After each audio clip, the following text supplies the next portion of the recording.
ரூ. 8,000 10,000 ஒரு கிராமுக்கு கோல்டுன்னும் போது ஒரு சாமானிய மக்களால் போயிட்டு டக்குன்னு இமீடியட்டாக வாங்குறதுன்றது கஷ்டம் தான். ஸோ இன்னும் ஒரு ஆப்ஷன் நீங்கள் என்ன பண்ணலான்னா மக்கள் ஸோ இங்கே மார்க்கெட் ஒரு வேளை இதை உடைக்க முடியல, இந்த 2350 கன்சியூமர் கிட்ட போகும்போது கிட்டத்தட்ட ஒரு 28லேருந்து 30% அதிகத்தில். இன்றைக்கி வாய்ஸ் ஆஃப் ட்ரேடர்ஸில் நம்ம எதை பற்றி பார்க்க போகிறோம்னு பார்த்தீங்கன்னா கோல்டை பற்றி தான் இன்றைக்கி நம்ம டிஸ்கஸ் பண்ண போகிறோம். உங்களுக்கே நிறைய பேருக்கு தெரியும், பட்ஜெட் வந்ததுக்கப்புறமா கோல்டு நல்லாவே ரேட்டு இறங்கிட்டு வருது. இப்போ வரப்போகிற நாளில் என்ன நடக்க போகுது அப்படின்றத பற்றி நம்ம ட்ரேட் அச்சீவர்ஸ் உடைய ஃபவுண்டர் கிஷோர் அவர்கிட்ட கேட்டு தெரிஞ்சுக்கலாம். வணக்கம் சார். சார், இப்போது கோல்டு இப்போ நல்லாவே ரேட்டு கம்மியாகிட்டு வருது பட்ஜெட்டுக்கு அப்புறமா. இப்போ வரப்போகிற நாளில் என்ன ஒரு நிலைமை இருக்கும் கோல்டை பற்றி? சரி, கோல்டு பொறுத்த வரைக்கும் இது ஒன்று நம்ம கிளியராக புரிஞ்சுக்கணும். என்னென்னா ஏன் பட்ஜெட்டில் இறங்குச்சுன்றது முதல்ல கிளியராக புரிஞ்சுக்கணும். இப்போ கோல்டு ஏன் இறங்குதுன்னா, ஃபஸ்ட்டு திங் கஸ்டம் டியூட்டி வந்து இப்போ கம்மி பண்ணியிருக்காங்க. பட்ஜெட்டில் பார்த்தீங்கன்னா கஸ்டம் டியூட்டி கட் பண்ணாங்க. இது முன்னாடி கஸ்டம் டியூட்டி எப்படி இருந்துச்சுன்னு பார்த்தீங்கன்னா, இப்போ ஒரு எக்ஸாம்பிளுக்கு சொல்கிறேன் நான் புரிகிற மாதிரி மக்களுக்கு. ஒரு எல்லாமே நம்ம வந்து கோல்டு வந்து இம்போர்ட் தான் பண்ணுறோம். வெளிநாடுகள்லேருந்து நம்ம கோல்டை வந்து இறக்குமதி பண்ணிகிட்ருக்கோம். ஓகே. இப்போ அதில் என்னென்னா, இப்போ நீங்கள் ₹1,00,000 கோல்டு வந்து ஒரு ஜுவல்லர் வந்து இம்போர்ட் பண்ணுறாருன்னு வச்சுக்கோங்களேன். அந்த ₹1,00,000 ஒர்த் ஆஃப் கோல்டுக்கு நிறைய டாக்ஸஸ் இருக்குது. மேபி நான் உங்களுக்கு இதில் காட்டுறேன். இப்போ அந்த டேக்ஸ் எப்படின்றது நான் உங்களுக்கு கிளியராக எக்ஸ்பிளைன் பண்ணுறேன் நான். ஸோ இப்போ கோல்டு பார்க்கலாம் சார். நம்ம இப்போ கோல்டு பார்த்தீங்கன்னு வச்சுக்கோங்களேன். இப்போ கோல்டோட விலை வந்து நம்ம ஒரு ₹1,00,000 வச்சுக்கோம். Okay sir. இப்போ ₹1,00,000 கோல்டு வாங்குறோம்னா இதை வந்து நம்ம என்ன பண்ணுறோம்னா இம்போர்ட் தான் பண்ண போகிறோம். ஒரு வெளிநாடுலேருந்து நம்ம இம்போர்ட் பண்ண போகிறோம். இப்போ கோல்டு இம்போர்ட் பண்ணும்போது என்ன ஆகும்னு பார்த்தீங்கன்னா, இதுக்கு கஸ்டம்ஸ் டியூட்டி இருக்குது. இந்த கஸ்டம் டியூட்டி எவ்வளோன்னு பார்த்தீங்கன்னா 10%. வெளிநாட்டிலேருந்து இந்த பொருளை இறக்கும் போது கோல்டு இறக்கும் போது 10% டேக்ஸ் கட்டணும். அது இல்லாமல் அக்ரி இன்ஃப்ரா டெவலப்மெண்ட் செஸ்ன்னு ஒன்று இருக்குது. இது ஒரு 5%. இது எதுக்குன்னு பார்த்தீங்கன்னா, சென்ட்ரல் கவர்மெண்ட் வந்து இப்போ நீங்கள் கோல்டை இறக்குமதி பண்ணும்போது 5% அதுக்கு டேக்ஸ் போடுவாங்க, செஸ்ஸு போடுவாங்க. இந்த செஸ்ன்றது வந்து அவங்க சென்ட்ரல் கவர்மெண்ட் கூட வந்து சென்ட்ரல் கவர்மெண்ட் வந்து ஸ்டேட் கவர்மெண்ட் கூட ஷேர் பண்ண மாட்டாங்க. இந்த 5% அக்ரிகல்ச்சர் டிபார்ட்மெண்ட்டுக்கு, அக்ரிகல்ச்சர் இன்ஃப்ராஸ்ட்ரக்சர் டெவலப்மெண்ட்டுக்கு இந்த காசை யூஸ் பண்ணிப்பாங்க கவர்மெண்ட். ஸோ அது ஒரு 5% போடுவாங்க. இப்போ இதுவே உங்களுக்கு கிட்டத்தட்ட 15% வந்துச்சு. அப்போ நீங்கள் ₹1,00,000 இறக்குமதி பண்ணுறீங்கன்னா உங்களுக்கு ஆக்சுவல் காஸ்ட் இங்கே வந்து இறங்கும் போது எவ்வளோ வரும்னு பார்த்தீங்கன்னா ₹1,15,000 வந்து நிற்கும். அதே தங்கம் தான் வெளிநாட்டில் வாங்கும்போது ₹1,00,000 வாங்கினது இங்கே வந்து நமக்கு லேண்ட் ஆகும்போது ₹1,15,000. இது இல்லாமல் ஜிஎஸ்டி 3%. ஸோ அப்போ மொத்தத்தையும் கூட்டினீங்கன்னா எவ்வளோ வரும்னா 18% டோட்டல். இதுதான் நீங்கள் இப்போ நார்மல் கடையில் போய் கோல்டு வாங்கும் போதே 18% ஜிஎஸ்டி கோல்டுக்குன்ற போது அந்த கோல்டுக்கு பின்னாடி இருக்க 18%ல என்ன இருக்குன்னா 10% custom duty, 5% chess and 3% GST. இப்போ எவ்வளோ வந்துச்சுன்னு பார்த்தீங்கன்னா இதெல்லாம் சேர்த்திங்கன்னா ₹1,18,000 வரும். இது வந்து ஒரு வியாபாரி, ஒரு மர்ச்சன்ட் கோல்டை இறக்குமதி பண்ணுறதுக்கு மட்டும். இதில் அவர் இன்னும் ப்ராஃபிட் வைக்கல. இப்போ இவர் என்ன பண்ணுவார்னா, இப்போ மர்ச்சன்ட் இருக்கார்ல, மர்ச்சன்ட் என்ன போடுவார்னு பார்த்தீங்கன்னா இதே கோல்டுக்கு மேக்கிங் சார்ஜஸ் போடுவார். அதான் செய்கூலி சேதாரம் போடுறாங்க பார்த்தீங்களா, அது வந்து எங்கே ஸ்டார்ட் ஆகும்னா 8 to 35% வரைக்கும் வேரி ஆகும். ஓகே. இப்போ ஃபார் எக்ஸாம்பிள் ஒரு பேசிக் நகை நீங்கள் வந்து டிசைன்லாம் கம்மியாக எடுக்கிறீங்கன்னா 8%. அது எவ்வளோ தூரம் போகும்னா 35% வரைக்கும் போகும். அப்போ என்ன ஆகிடும்னு பார்த்தீங்கன்னா, இதுவே ஆல்ரெடி 1,15,000 ப்ளஸ் இதோட சேர்த்திங்கன்னா ₹1,18,000 வந்து நிற்குது. இப்போ இவர் என்ன பண்ணுறாரு, ஒரு வேலை லட்சே ஒரு 8% போடுறாருன்னு வச்சுக்கோங்க. இந்த 8% எதுக்கு போடுவார்னா இந்த ₹1,15,000 ஃபஸ்ட்டு போடுவார். அப்போ அது ஒரு 9,200 அந்த மாதிரி வரும். இது வந்து மேக்கிங் சார்ஜஸ் மட்டுமே ஒரு 9,200 வரும். இப்போ இந்த மேக்கிங் சார்ஜஸ் போட்ட பிறகு இந்த மேக்கிங் சார்ஜஸ் அவருக்கு ப்ராஃபிட். கரெக்டாக? கரெக்ட். கோல்டு அவர் இறக்குமதி பண்ணி செய்யறதுக்கு அவர் வந்து சார்ஜஸாக போடுறாரு. இந்த 9,200 மறுபடியும் ஜிஎஸ்டி கட்டணும். ஏன்னா அது ப்ராஃபிட்ல இறக்குமதி பண்ணும்போது இல்லாத ஜிஎஸ்டி விட மறுபடியும் மேக்கிங் சார்ஜோட அவங்க. ஏன்னா இப்போ அவர் மேக்கிங் சார்ஜஸ்ன்றது அவர் ப்ராஃபிட் தானே அவருக்கு. கரெக்ட். அந்த ப்ராஃபிட்டுக்கு அது ஜிஎஸ்டி. இது ஒரு ₹450, ஒரு 400லேருந்து ஒரு ₹420 450 கிட்ட வரும்னு வச்சுக்கோங்க. இதுவும் அவர் யார்கிட்ட சார்ஜ் பண்ணுவார்னா கன்சியூமர் கிட்ட தான் சார்ஜ் பண்ணுவார். அப்போ கிட்டத்தட்ட இந்த சார்ஜஸ் இந்த 9,200 எதில் வருதுன்னா இந்த 1,15,000 அவர் 8% போடுறாரு. ஓகே. ஸோ இந்த சார்ஜஸ் எல்லாம் சேர்த்து அந்த 1,00,000 நம்ம வாங்கக்கூடிய விலை கையில் கன்சியூமர் கிட்ட போகும்போது 1,28,500 கிட்ட போய் நிற்கும். அப்போ நீங்கள் வாங்குற 1,00,000 கோல்டு கிட்டத்தட்ட ஃபைனல் கன்சியூமர் கிட்ட போகும்போது கிட்டத்தட்ட ஒரு 28லேருந்து 30% அதிகத்தில் தான் போய் நிற்கும். ஓகே. ஸோ இதை தான் இந்த வாட்டி என்ன பண்ணாங்கன்னா, இந்த வாட்டி கஸ்டம் டியூட்டியில் வந்து 10% இருக்கிறது 6% மாற்றிட்டாங்க.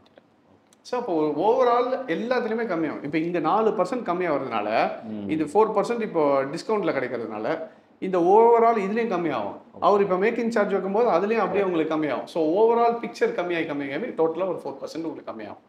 ஸோ இதனால தான் உங்களுக்கு கோல்டு 6,700 ட்ரேட் ஆகிட்டு இருந்த கோல்டு டப்புன்னு கீழே உடச்சி 6,400 500 வந்தது ரீசன். ஏன்னா இந்த 4%. இது உலக சந்தையில் ஏதாவது ஒரு இம்பாக்ட் கொடுத்துச்சானா ஒன்றும் கொடுக்கல. ஏன்னா வேர்ல்டு மார்க்கெட்டுன்றது ounce of gold. Okay. Dollar வந்து இப்போ லட்சே ஒரு டாலரோட மதிப்பு வந்து $2,400 சொல்கிறோன்னு வச்சுக்கோங்களேன். அது வந்து 28 கிராம் ஆஃப் கோல்டு ஒரு அவுன்ஸ்ன்னு சொல்லுவோம். Okay sir. இதுதான் அவங்களோட கணக்குப்படி 1,92,000 கிட்ட வரும்னு வச்சுக்கோங்க ஒரு அவுன்ஸு. இப்போ இதை வந்து நம்ம இம்போர்ட் பண்ணும்போது நமக்கு இந்த டியூட்டி எல்லாம் போட்டு வர்றதுனால எக்ஸஸாக தான் நம்ம பே பண்ணிட்டு இருக்கோம். ஓகே. இப்போ நம்ம பே பண்ணுற டியூட்டியில தான் அவங்க கம்மி பண்ணியிருக்காங்க. கோல்டு விலை இறங்கலை. நம்ம என்ன புரிஞ்சுக்கணும்னா, மக்கள் என்ன நீங்க தெளிவா புரிஞ்சுக்கணும்னா, கோல்டோட விலை உலக சந்தையில இறங்கல. நம்ம எக்ஸஸா கொடுத்துட்டு இருக்கக்கூடிய டாக்ஸ்ல இப்போ 4% கம்மியா இருக்கு. அதனாலதான் கோல்டு கொஞ்சம் கம்மியா இருக்கு. ஆனா இப்போ கோல்டோட எக்கனாமிக்கல் வேர்ல்டு மார்க்கெட் எப்படி இருக்குன்னா அது இன்னும் பையில தான் இருக்கு. ஓகே.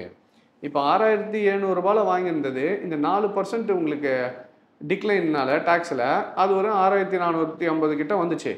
ஆனா இப்போ வேர்ல்டு மார்க்கெட் இன்னும் ஒரு 10% ஏறுச்சுன்னு வச்சுக்கோங்க. ஆட்டோமேட்டிக்கா இங்க திருப்பி இந்த கோல்டோட விலை இங்க இருந்து ஏற தானே செய்யும். கண்டிப்பா. ஸோ கோல்டு லாங் டேர்ம்ல இன்னும் பை ட்ரெண்ட்ல தான் இருக்கு.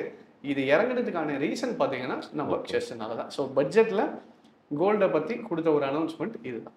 ஸோ கஸ்டம் டியூட்டி ஒரு 4% கம்மி பண்ணிடுவாங்க. Okay sir. இப்போ இந்த கோல்டை பற்றி நம்ம பேசும்போது இந்த ஃபிசிக்கல் கோல்டுக்கும் இல்லை கோல்டு பாண்டு மூலயமா நம்ம வாங்குறதுக்கு உள்ள வித்தியாசத்தை பற்றி கொஞ்சம் டீட்டெயிலாக சொல்லுங்கள் சார். கண்டிப்பாக. இப்போ இது இப்போ ரெண்டுத்துக்கும் ஒரு மேஜர் டிஃப்ரென்ஸ் என்னென்னு பார்த்தீங்கன்னா, இது வந்து ஃபிசிக்கல் கோல்டில் நீங்கள் நம்ம வாங்கி வீட்டில் வச்சுப்போம். சாவரின் கோல்டு பாண்ட் வாங்கும்போது இது வந்து ஆர்பிஐ வந்து ஒரு நோட்டு மாதிரி கொடுக்கறது. இது எப்படின்னா ஃபிசிக்கல் கிடையாது, இட் இஸ் டிஜிட்டல் கோல்டுன்னு சொல்லலாம் இதை.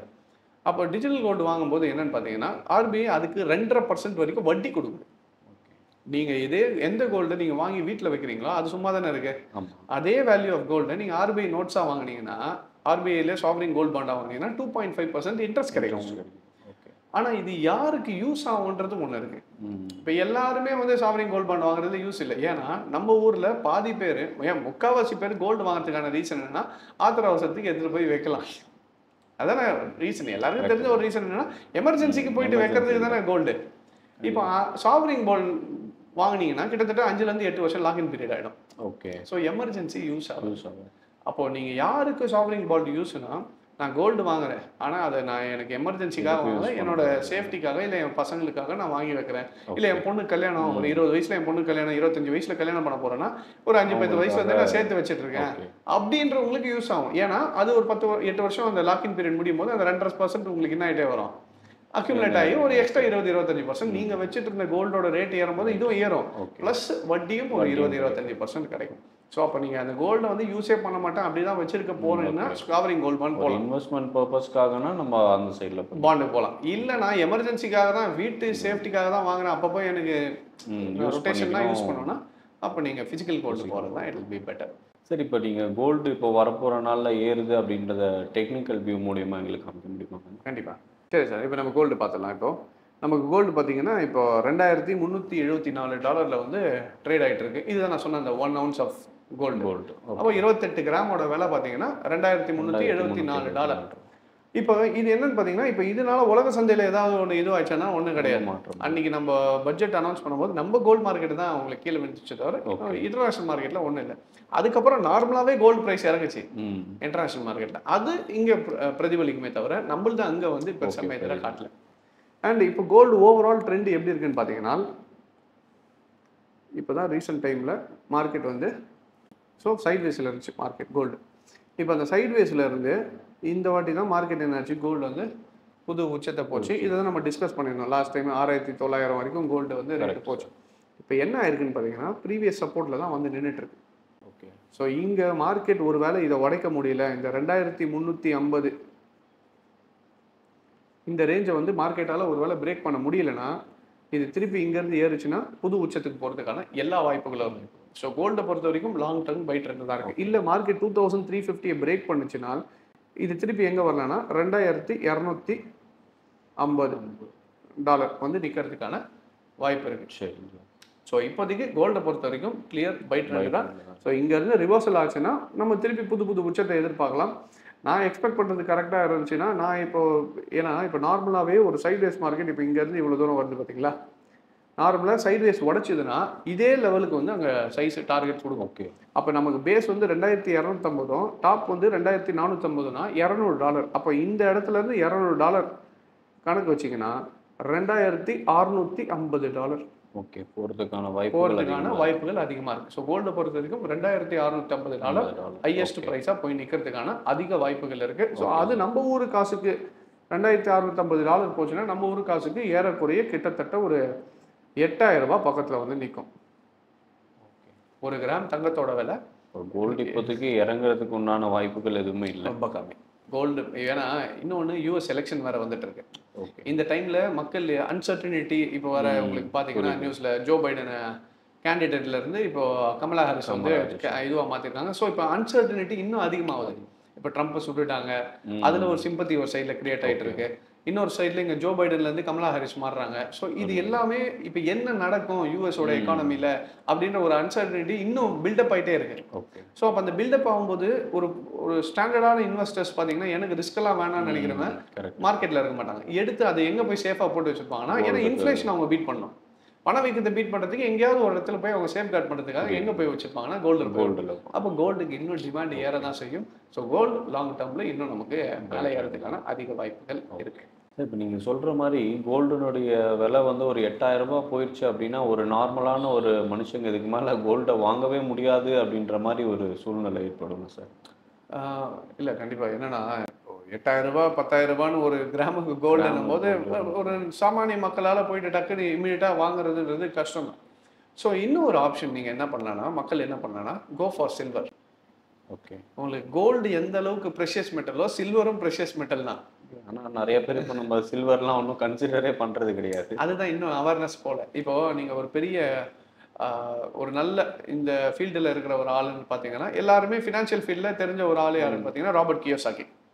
அவர் பார்த்தீங்கன்னாலும் சொல்கிறது சில்வர்.